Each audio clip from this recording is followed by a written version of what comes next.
ম্যাচে একটু স্ট্রাগল করতে দেখেছি, মানে উইকেট পাচ্ছিল না। তো এই রিদমটা ধরে রাখা, কনসিস্টেন্সিটা ধরে রাখা কতটা ইম্পর্টেন্ট? দেখেন পাকিস্তান টিম যখন এটা ইন্টারন্যাশনাল গেম, পাকিস্তান টিম অবশ্যই হোমওয়ার্ক করেছে উইকেটটা কেমন, এটা হয়তো প্রথম গেমে ওরা হয়তো বা ওইভাবে রিড করতে পারেনি, কিন্তু সেকেন্ড গেমে ওরা রিড করে ফেলেছে। সো আমরা ওই জায়গাটায় আমরা হয়তো বা একটু ব্যাকফুটে ছিলাম, হয়তো বা না। আমরা আমাদের ধরেন আমরা মাস সাদাকাত যেমন ও সবসময় জোরে বল খুঁজে, ও সবসময় জোরে বলের জন্য ওয়েট করে।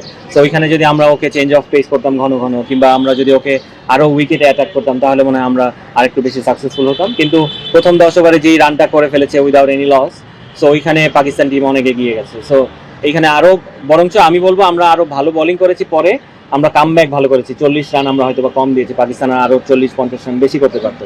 সো ওইখানে আমি বলারদের খুবই এনকারেজ করবো, কারণ খারাপ সময় থেকে আবার কাম ব্যাক করা। সো স্কোরটা চেজেবল ছিল, আমরা ব্যাটিংটা যদি একটু ভালো করতে পারতাম তাহলে আমার মনে হয় গেমটা আমরা ম্যাচের স্পেলটা কিভাবে আসলে দেখছেন? ভালো, অবশ্যই। কারণ একটা পেস বল যখন 7 ওভারে একটা স্পেল করে, এটা অবশ্যই খুবই প্রশংসনীয়। আর নাহিদ রানা কিন্তু মানে এখন এট দ্য মোমেন্ট খুবই ফিট। সে ন্যাশনাল টিমে আমি বলবো যে সবার থেকে মনে হয় নাহিদ রানাই সব থেকে বেশি ফিট আছে এখন। সো আপনার যখন টিম দরকার হবে আপনার তখন এরকম একটা স্পেল করার জন্য ওইটুকু ফিটনেস তো আপনার ইন্টারন্যাশনালি রাখতেই হবে, যে আপনার টিম যদি ডিমান্ড করে তাহলে আপনার করতে হবে। অবশ্যই এটা ওয়ার্কলোডের একটা ব্যাপার থাকে, কিন্তু তার মানে এই না যে আমার টিম যদি ডিমান্ড করে আমি করবো না। So Nahid Rana enough fit to bowl 7 over spell. আর এটা নিয়ে ওয়ার্কলোডের কোনো সমস্যা নেই। অনেকে হয়তো বা কথা বলছে নাহিদ রানা 10 ওভার কেন করলো না। 10 ওভার করাটার প্রয়োজন পড়ে না, কারণ এটাও আমার দেখতে হবে যে 5 উইকেট পড়ে গেছে, পাকিস্তান টিম ব্যাকফুটে চলে গেছে, অন্য বাকি যারা বলার আছে তারাই কেপেবল ইনাফ টু মানে get the other wickets. So তখন নাহিদ রানাকে হয়তো বা একটু রেস্ট দিয়েছে।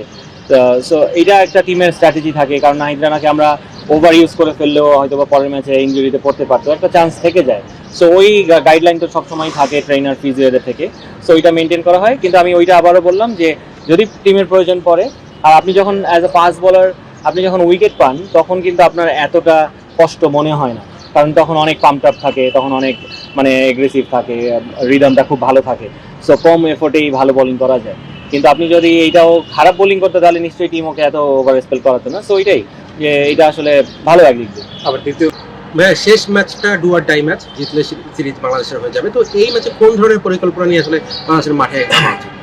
দেখেন পাকিস্তান প্রথম ম্যাচ থেকে যেই শিক্ষাটা নিয়ে ওরা ব্যাটিং করেছে, কিংবা ওরা যেই ভুলটা থেকে ওরা ওগুলো ভুল শুধরে সেকেন্ড ম্যাচে কামব্যাক করেছে।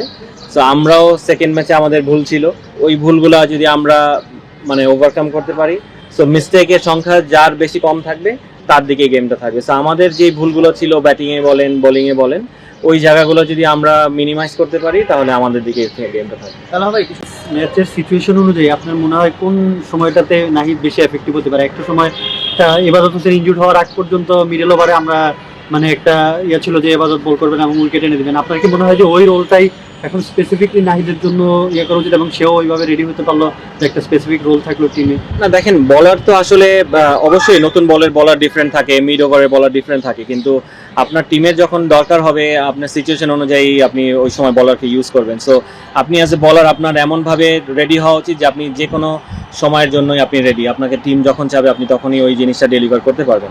হ্যাঁ, নতুন বলের ব্যাপারটা ডিফারেন্ট থাকে কেন? কারণ নতুন বলে সুইং করানোর বলার আলাদা থাকে।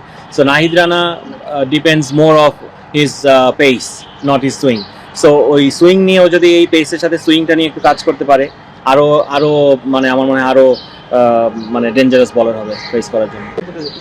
মিরাজের একটা ব্যাপারে আসি একটু, যে মিরাজ ক্যাপ্টেন্সি করছেন জুলাই পর্যন্ত তার মেয়াদ আছে। তো এই ক্যাপ্টেন্সির সময় তার পারফরমেন্সে আমরা ওরকমভাবে আপ্লুত আমার দেখছি না। আসলে কাউকেও একটা সুযোগ ছিল, কিন্তু ও কিন্তু তার পছন্দের পজিশন 7 নম্বরই নেমেছিল, সে যেটা চায়। তারপরও ওর সুযোগটা সব কিছু কাজে লাগছে। মিরাজের পারফরমেন্স আপনার মানে এখানে সমস্যাটা কি? এদিকে অধিনায়কত্ব জন্য খুব বেশি প্রেশার হয়ে যাচ্ছে এরকম কোনো কিছু? সেইটা আসলে মানে এক্স্যাক্টলি মিরাজ বলতে পারবে এই উত্তরটা, যে কারণ ও ফিল করতেছে, ও ফেস করছে এই জিনিসগুলো, যে ক্যাপ্টেন্সি নিয়ে ওর প্রেশার হচ্ছে কি হচ্ছে না। সো আমার মনে হয় এই উত্তরটা আমি না দেওয়াটাই বেটার। আগে বলতেছেন যে রানটাকে চেজেবল ছিল। আসলে আমরা যদি একটু দেখি সাম্প্রতিক পরিসংখ্যান থেকে দেখা যায় যে বাংলাদেশ যদি এরকম 250 রানের চেজ করে যাচ্ছে, বাংলাদেশ কিন্তু বেশিরভাগই গেমই হেরে। আসলে রান তারাকে করার ক্ষেত্রে আমাদের মানে মানসিকতায় কোনো পরিবর্তন আনা উচিত কিনা, আসলে আপনি কি মনে করেন? এই যে আমরা একটু পিছিয়ে আছি কিনা, যে কম্পিটিটিভ স্কোর হলে আমরা একটু মানে প্রেশারটা নিতে পারি? দেখেন চেজিং কিন্তু মানে একটা দিক দিয়ে ভালো যে আপনি জানেন আপনার টার্গেটটা কত, আপনি ওইভাবে আপনার ব্যাটিংটা সাজাতে পারবেন, আপনি প্ল্যানিংটা করতে পারবেন। আবার অ্যাট দ্য সেম টাইম আপনি যদি উইকেট পড়ে যায় তাহলে ওই চেজিংটা কিন্তু যতই রানি হোক আপনার জন্য ডিফিকাল্ট হয়ে যায়। সো লো স্কোরিং ম্যাচে কিন্তু চেজ করাটা ডিফিকাল্ট, যদি আপনি আর্লি অন উইকেট পড়ে যায়, আপনি না ডমিনেট করতে পারেন ব্যাটিংয়ে।